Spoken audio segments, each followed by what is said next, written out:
Olá! O Entre Linhas, programa de literatura e livros da TV Cultura, conversa com a escritora e psicanalista Beth Milan sobre seu livro de correspondências com o poeta Cláudio Willer. No quadro com dicas de leitura, a escritora Aline Bey sugere uma obra do Prêmio Nobel de Literatura norueguês Jon Fosse. A gente foi conhecer as preciosidades da biblioteca de Marcelino Freire. A gente nunca está sozinho, sabe? Quando eu estou muito bloqueado, desesperado, aí eu olho para um livro, eu olho para uma gravura. Então tem meus heróis ali, aqui, sabe? E o Entre Linhas relembra o dramaturgo britânico Tom Stoppard, que morreu no final de novembro. One of the things about theatre, one of the things I like about theatre, is that it's never the same twice. You never see the same Hamlet twice. A edição de hoje começa com Beth Milan, que acaba de lançar Amantes da Palavra. O livro reúne seus diálogos com o poeta, ensaísta e tradutor Cláudio Willer, que foi um dos nomes da chamada Geração 60 e morreu em 2023. Beth, antes da gente falar sobre o Amantes da Palavra, eu queria saber como é que surgiu sua amizade com o Cláudio Willer e em que momento ela se transforma nessa correspondência. Eu conheci o Cláudio por causa do Alain Manjan, meu marido, o pai do Matias Manjan, né, que faleceu há 20 anos. O Alain tinha sido amigo do Breton. E o surrealista. Do surrealista. E o Cláudio foi um grande ensaísta que trabalhou sobre o surrealismo, a geração beat, etc. Então, ele passou a frequentar a nossa casa regularmente, ele vinha almoçar aqui e era um grande prazer. A amizade começou por causa do surrealismo, desse encontro do Cláudio com o Alain. E daí se tornou, sobretudo, meu amigo, né? A gente passou a se ler. E eu escrevi sobre ele escreveu sobre mim. Eu escrevi sobre Volta, que é um dos primeiros livros de autoficção dele. Depois, já no fim da vida, ele escreveu um livro maravilhoso que chama Dias Ácidos, Noites Lisérgicas. E eu escrevi também sobre esse livro, que eu recomendo porque é uma obra-prima. Diga-se de passagem, os dois textos que você escreveu sobre os dias ácidos, noites lisérgicas e volta estão aqui no livro, na forma de apêndice, assim como há também textos que o Willer escreveu sobre você. Agora, a correspondência tem um fio condutor, que é esse livro aqui, o Baal. Né? Quer dizer, toda a correspondência gira em torno da discussão sobre um romance que você estava elaborando na época, né? Durante um ano, em 2017, nós nos correspondemos sobre a produção desse livro. Eu gosto muito do Amantes da Palavra, que a Ibis Libris publicou agora, porque é um making-of do processo criativo, literário. Isso não existe. Existe making-of de cinema e de pintura. Sempre achei que isso é uma grande injustiça com os autores, né? E foi também por essa razão que eu pedi para o Cláudio, no meio da escrita, no meio do ano de 2017, que ele guardasse os e-mails. Você fala várias vezes, guarde a nossa correspondência. A correspondência traz uma discussão que é bastante frequente aqui nessa correspondência, sobre o que significa o Baal. O que é o Baal para você? Baal é um significante, né, que pode remeter a várias significações. Ao deus fenício, que tanto era o deus da fertilidade quanto o deus demônio, né? E a história do palacete que desencadeou esse romance, o palacete onde eu passei a minha infância, que foi destruído como muitos outros palacetes em São Paulo, por causa da nossa relação com a memória, né, nossa relação tão negativa do meu ponto de vista. Esse palacete eu dei o nome de Baal porque ele era simultaneamente um lugar assim de grandes festas. Ele foi feito para a minha avó, que era a filha única desse primeiro imigrante que veio no fim do século XIX, que começou a vida como mascate e depois fez uma grande fortuna. E concebeu, não chegou a construir, mas concebeu esse palácio, etc., e foi demolido por rivalidades internas, por causa de uma guerra fratricida. Essa é a minha interpretação. Os outros dizem que não, que os palacetes foram demolidos porque era mais rentável vender os terrenos. Eu considero que essa interpretação é falsa. Seja qual for a interpretação, entra em cena um tema que é o memoricídio, ou seja, a supressão da memória, o assassinato da memória. E aí tem uma coisa muito interessante, porque vocês dessa correspondência falam muito de São Paulo, a São Paulo que vocês vivenciaram quando vocês conheceram a São Paulo de hoje, e a São Paulo de quando o Omar chega, o Omar que é o protagonista e narrador do livro, chega aqui no século XIX. Que chega no fim do século XIX e vai para a hospedaria dos imigrantes. E começa a aprender a língua, porque uma das questões mais dramáticas da imigração é a perda da língua, né? Você perde o chão e perde a língua. Outra coisa muito interessante sobre a qual vocês conversam é a questão de que aqui a gente tem um narrador defunto, né? Que é um pouco dentro da tradição do Brás Cubas. Ele até cita outros autores, Campos de Carvalho, enfim. Foi uma questão para você, tanto que assim você levou isso para a correspondência, né? Você tinha muita hesitação. Muita hesitação. Como eu vou precisava contar uma história de 100 anos. Como uma pessoa de 100 anos dificilmente teria essa memória, né?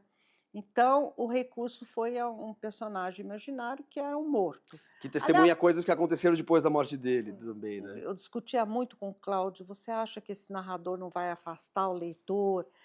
Eu não sabia como trabalhar com isso, se deveria ou não ter um interlocutor. Enfim, eu não sabia exatamente como proceder. Aliás, eu nunca sei como proceder antes de escrever, eu levo muito tempo para descobrir. No dia 2 de abril de 2017, Cláudio me escreveu: Beth, não vejo razão especial para o morto afastar leitores. Minha sugestão: avance na narrativa, complete a história. Como eu digo, o todo não é a soma das partes. O que você sentir que cabe como voz de morto, faça. O que você sentir que cabe como relato para um ouvinte hipotético, também faça. Vá pelos seus sentimentos. Em princípio, é viável a ambiguidade. Ser uma coisa e outra. No mesmo dia, eu respondo: Cláudio, a história já foi completada. Estou agora refazendo, repensando. Preciso dar a mim mesma uma explicação que justifique o narrador morto. Já trabalhei mais de uma vez com a figura do morto, por achar, como os povos primitivos, que o morto continua a ter existência.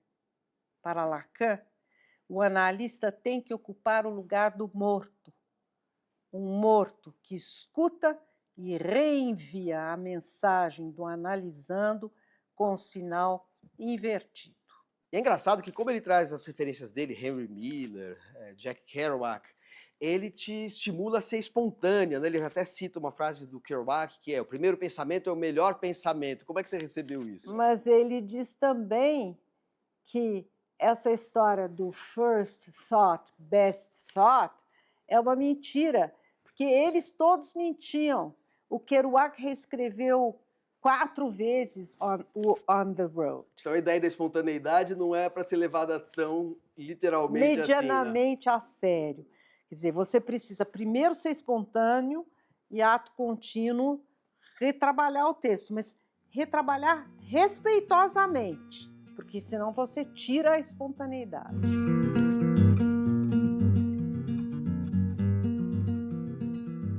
No quadro com dicas de leitura, a gente convidou a Aline Bey para falar de um livro que arrebatou a escritora paulistana, autora do premiado Peso do Pássaro Morto e do recém-lançado Uma Delicada Coleção de Ausências. Hoje eu estou aqui para falar de um livro que eu amo muito, que é o É a Alice, do Jon Fosse, ganhador do Nobel em 2023. O Jon Fosse é um autor que eu descobri junto com o Brasil todo, né? Ele começou a ser publicado muito recentemente aqui. Ele tem um livro incrível que chama Melancolia, que eu li também recentemente, é uma edição mais antiga, mas eu acho que poucas leitoras e leitores tiveram acesso. E coincidiu a publicação da obra dele aqui no Brasil com o Nobel, que fortaleceu muito a repercussão do trabalho. Eu trouxe o É Alice porque, de fato, é um dos meus livros favoritos. É um livro que vai falar de uma grande ausência, que também passa muito pelos temas das coisas que escrevo. É a ausência do marido, né? A gente tem uma protagonista mulher numa casa, que é a mesma casa onde ela morava com ele e é a casa onde também ele morava com a família antes de conhecê-la.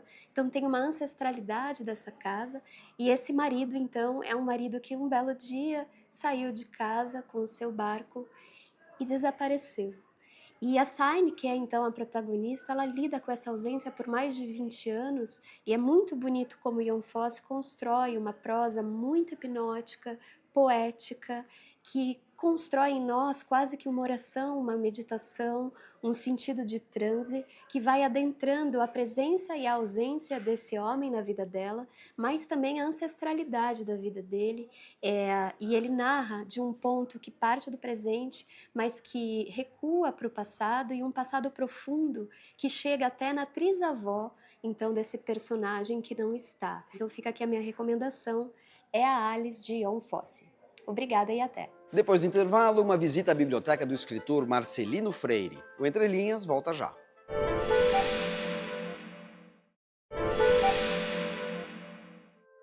No quadro em que o Entre Linhas visita bibliotecas de escritores e artistas, a gente foi conhecer os livros que habitam a imaginação, as leituras e a casa paulistana, por enquanto, do romancista e contista pernambucano Marcelino Freire. Grande Marcelino! Por favor, entrem, sejam bem-vindos nessa biblioteca apertada e bagunçada. Uma biblioteca de 2 andares, né? Ué, eu estou de mudança, você vai me pegar no momento em que essa biblioteca vai ser transferida para outro lugar, né? Sou coração do folclore nordestino.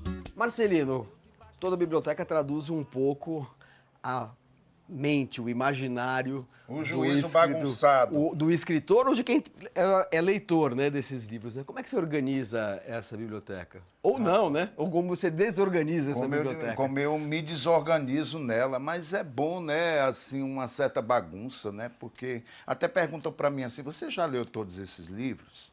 Não. Eu digo para você, eu faço a seguinte pergunta, vocês já tomaram todos os remédios que vocês têm em casa?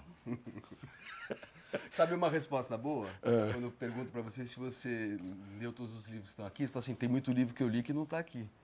É verdade, exatamente. E tem isso, se você for tomar todos os remédios que você tem em casa, o que é que acontece? Então, eu sei quando eu quero uma dose do Pedro Lemebel, por exemplo, que é escritor chileno, que é um deus, assim. Eu acho que uma biblioteca é um altar, não é? Então, tem muitas referências aqui para eu lembrar quando eu estiver agoniado, sabe? Quando eu estiver bloqueado, aí eu olho para um, olho para outro e digo, puta, esse aí trampou demais para fazer o que ele queria fazer. Então, do que é que eu estou reclamando, né? Então, tem aqui um altar ali, minha mãe ali, ó.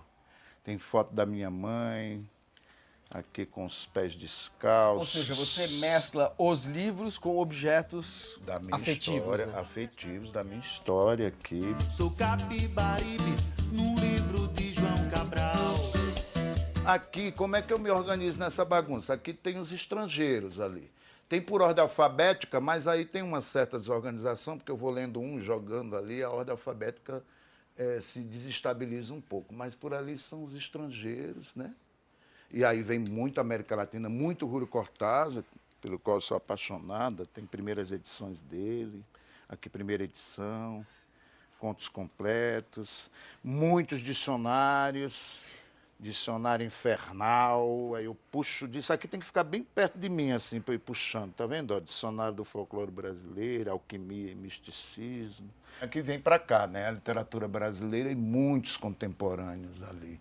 Muito ali, Aline B., André Del Fuego, primeiras edições dos livros de André Del Fuego. Eu tenho, inclusive, aqui por umas caixas, originais de livros, né? Eu tenho o original dos Malaquias, da André, quando ela me deu para ler, né? Quando Ela ainda sabe não disso? tinha, sabe disso. Quando ainda não tinha ganho o prêmio Saramago de literatura. Tem um original do Peso do Pássaro Morto, da Aline B.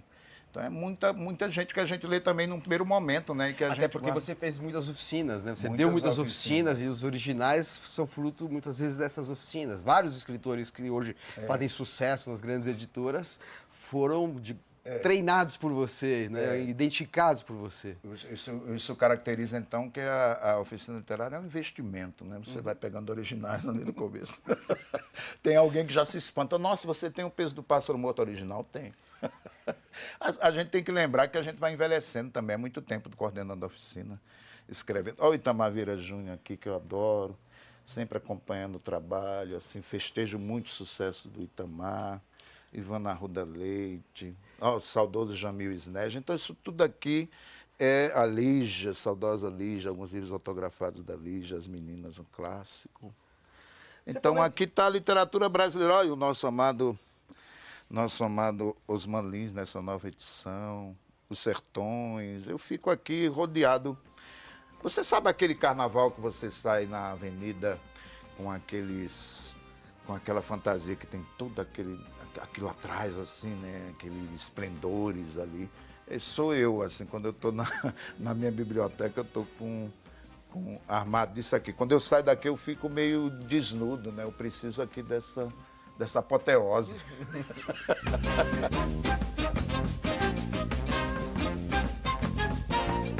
Você falou em primeiras edições. Você tem alguma sessão dedicada a primeiras edições ou livros raros? Muitos, raríssimos, que é pro outro lado ali, ó. Vamos lá. Vem comigo, né? Não tinha um programa que era assim. Ó, eu tenho isso aqui, são raridades mesmo. Tem, ó, essa primeira edição de Água Viva de Clarice Lispector, só que autografado para o grande Campos de Carvalho, que teve a delicadeza de apanhar no chão um parafuso. Clarice Lispector. tem ideia do que seja meu, isso? Nossa O Senhora. significado dessa dedicatória? Os dois eram muito malucos, beleza, né? Então, eu acho assim que um compreendia o outro, né? Para Campos de Carvalho apanhar no chão o parafuso da Clarice, imagine quanto eles não derrubou antes, né? Tem aqui, ó, o meu amado Osman Lins, Nove Novena. Esse livro aqui eu encontrei, eu estava em Ribeirão Preto, encontrei num sebo em Ribeirão Preto. E eu estava em Ribeirão Preto. Eu digo, Osman Lins passou por aqui no dia 28 de maio de 69. Ele autografando aqui, grande pernambucano Osman Lins. Aliás, Osman Lins que influenciou muito o Rui Cortázar, né? Eu sou apaixonado, mas tem um outro aqui, cara, que esse aqui, ó, Cão Sem Plumas, do João Cabral de Melo Neto, autografado em Barcelona em 1950. Esse livro aqui saiu da maquininha do João Cabral, Barcelona, 1950, saiu da maquininha que ele tinha, né, edição do autor, que ele fez vários livros, Vinícius de Moraes, e o Cão Sem Plumas, olha só, ele tocou nesse livro, que era 1 a 1 que ele fazia e produzia, né? Olha que coisa linda, isso aqui tem muito tempo, isso aqui é uma raridade também, um grande... Eu tenho aqui João Cabral, é muita coisa. Tem o João Cabral, tem um que eu fico muito feliz, é o Dalto Trevisan autografando para mim. Tem Como por que aqui. você recebeu esse autógrafo? Não foi ao viver a cores, né? Não, infelizmente não foi, mas eu mantive um contato com ele por carta, né? Eu mantive um contato com ele por carta, eu lançava um livro, mandava para ele, eu lançava um livro, mandava para mim. Aí tem um autógrafo que ele fez que eu guardo, que vocês vão fazer um corte, aí daqui a pouco eu mostro o Dalto Trevisan. Corta. Olha aqui, o Anão e a Ninfeta, ao Marcelino Freire com a muita admiração do seu leitor fiel, Dalton Trevisan, abril de 2012. Ele que também, ó, fazia esses livrinhos e espalhava por Curitiba, ele mesmo produzia. Eu acho que pessoas como Dalton Trevisan, Manuel de Barros, com quem eu estive pessoalmente, é feito passarinho, você não pode, sabe, assustar. Você chega devagarzinho e fica ali, amigo daquele passarinho, né? Mas não faça movimentos muito bruscos que ele foge. Era um pouco da Dalton Trevisan. Então eu mantinha esse, sabe? Eu nunca disse assim, vou visitá-lo, nada disso. Então era sempre um respeito ali à distância. Agora o malandro é o seguinte, ele escreveu isso aqui, essa dedicatória aqui tem exatas 50 letras. exatas 50 letras. Ele estava brincando comigo porque eu o convidei para os 100 menores contos brasileiros do século, e ele mandou um microconto para a antologia, e a antologia pedia até 50 letras. Aí, como eu estava com o juízo muito treinado para as 50 letras, quando eu li, eu digo, peraí, eu não acredito que ele fez isso. E ele fez. Ou seja, muito mais que uma admiração, era, na verdade, uma pegadinha. Ele disse, será que ele vai ver que eu estou brincando com ele? E fiz exatas 50 letras aqui. Você falou para ele que você Falei pra identificou a ele. brincadeira? Falei para ele. Não recebi resposta, mas tenho certeza que ele... Eu acho que era essa cumplicidade que havia, né? Ele respeitava muito essa cumplicidade, essa interlocução, que fosse uma interlocução muito sadia, muito descompromissada, muito serelepe, como ele era.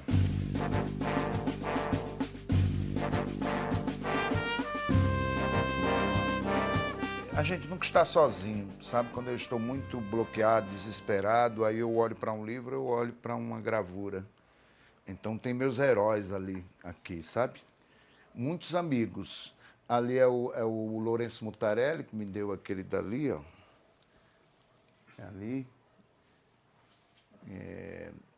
Aldemir Martins aqui embaixo. Ciro Fernandes, meus queridos Ciro Fernandes, esse aí do gato. Ele que fez a capa do meu Seleta, um grande artista paraibano que mora no Rio de Janeiro. Ali tem um original, 2 originais eu tenho aqui do Décio Pinhatari, que ele me deu ali no Flash, né? Tem outro dele ali, ó. Esse é do Décio também. Décio Pinhatari. Olha a surpresa de uma obra do Walter Hugo Mãe. E ali, olha eu e o Manuel de Barros ali, ó, numa visita ao poeta.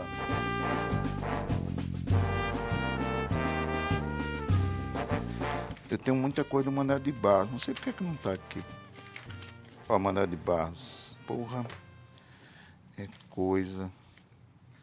Ó, Manuel de Barros, Manuel de Barros, Manuel de Barros. Deixa eu ver o que é que ele entregou aqui. Campo Grande, 7 de fevereiro de 2004. Marcelino Caro Poeta, estou lendo e às vezes volto para reler o Balé Ralé. Você destripa a sociedade urbana com essa linguagem marcelina que ilumina o texto e expõe uma miséria e até a poesia da nossa miséria. O Homo erectus, que abre o livro, é tão rupestre, é um impacto de mestre. Meus parabéns, estou a terminar o livro. Ele ajudou o meu mini-conto que vai abaixo. Amor. Maria, quero caber todo em você. Manuel de Barros. Será que vai servir? Grande abraço de estima e admiração do seu amigo Manuel de Barros. Esse é um dos mini-contos que ele Ele mandou para a antologia. antologia. E disse que o Balé Ralé tinha, de alguma forma, um inspirado. Ele tem outros comentários que ele fez em relação a outros trabalhos meus. Eu ligava para ele, né? Tem aquela história famosa, quando ele ganhou um prêmio em dinheiro, 50 mil reais. Ele escreveu um livro sobre nada. Aí eu liguei para ele, Manuel, você escreveu um livro sobre nada e ganhar isso tudo? Aí ele me deu uma lição que eu não esqueço. Ele diz, Marcelino, minha poesia não gosta de dinheiro, mas o poeta gosta. Então era um gaiato, a gente se divertia, viu? Sou de Pernambuco, eu sou o leão do norte. O Entre Linhas termina lembrando do escritor, dramaturgo e roteirista Tom Stoppard, que morreu na Inglaterra em 29 de novembro, aos 88 anos. Nascido na Tchecoslováquia, atual República Tcheca, e naturalizado britânico, Stoppard é autor de peças como Arcádia, Rock'n'Roll e Rosencrantz e Guildenstern Estão Mortos. Esta última a partir de personagens do Hamlet de Shakespeare, clássico ligado ao maior sucesso de Tom Stoppard nos cinemas, Shakespeare Apaixonado. Até a semana que vem. The truth is that there are passages and even sentences in Hamlet which simply never lose any of their juice for me. I mean, they just seem astonishing and new every time. It's a limitless play. Of course, one of the things about theatre, one of the things I like about theatre, is that it's never the same twice. You never see the same Hamlet twice. And I was trying to make this point the other day, that in theatre, a text really doesn't guarantee very much. If the text was the guarantee, you'd never have a disappointed evening watching Hamlet. But something slightly less banal to say about that is that it's not merely solitary, it's absolutely complete in itself. You write a play and there's nobody else involved in it. You might as well be writing a poem for your lover, you know. It's only when you've finished that it turns itself into a completely different entity, which has no real existence until it's walking about and speaking.